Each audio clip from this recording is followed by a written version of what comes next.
রাসূলুল্লাহ সাল্লাল্লাহু আলাইহি ওয়াসাল্লাম বলেন, ইন্নাল্লাহা ইয়াবসুতু ইয়াদাহু বিল-লাইল লিয়াতুবা মুসিন নাহার। আল্লাহ নবী সাল্লাল্লাহু আলাইহি ওয়াসাল্লাম বলেন, আল্লাহ রাব্বুল আলামিন রাতের বেলা হাতকে প্রসারিত করে দেন যারা দিনের বেলা পাপ করেছে তাদেরকে ক্ষমা করার জন্য।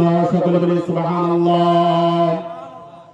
আল্লাহ রাব্বুল আলামিন দিনের বেলা হাতকে প্রসারিত করে দেন রাতের বেলা যারা পাপ করেছে, রাতের বেলা যারা অপরাধ করেছে, রাতের বেলা যারা গুনাহ করেছে, আল্লাহ রাব্বুল আলামিন তাদের জন্য দিনের বেলা হাতকে প্রসারিত করে দেন। এই ঘটনা এইভাবে করে এই ঘটনা চলতে থাকবে।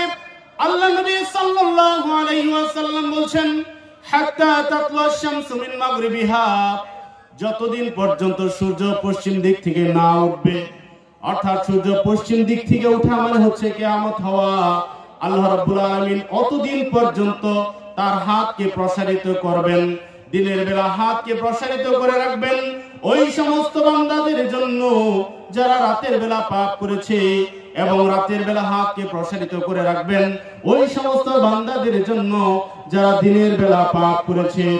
এজন্য আমরা আল্লাহর কাছে তাওবা করব।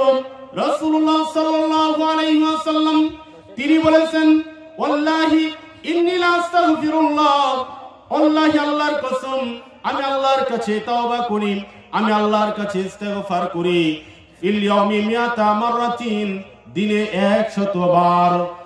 সাহাবী বর্ণনা করে বলছেন, আল্লাহর নবী একদিন আমাদের সামনে মজলিসে বসে আছেন, কোন একটা আলোচনা করতেছেন, কোন একটা বিষয় নিয়ে কথা বলছেন।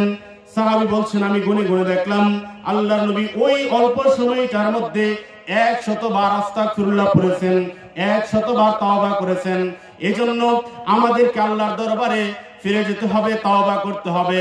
পাপ কর্ম যদি থেকে যায়, একটা পাপ কর্ম করা মানে হচ্ছে জান্নাত থেকে পিছিয়ে যাওয়া, একটা পাপ কর্ম করা হচ্ছে শয়তানকে খুশি করা, একটা পাপ কর্ম করার অর্থ হচ্ছে নফসকে আপনি জিতিয়ে দিলেন, আর একটা নেকির কাজ করার অর্থ হচ্ছে আপনি জান্নাতের নিকটবর্তী হলেন, একটা নেকির কাজ করার অর্থ হচ্ছে আপনি আল্লাহর নিকটবর্তী হলেন, একটা নেকির কাজ করার অর্থ হচ্ছে আপনি শয়তানকে পরাজিত করলেন, একটা নেকির কাজ করার অর্থ হচ্ছে আপনি আপনার নফসের উপর জয় লাভ করেছেন।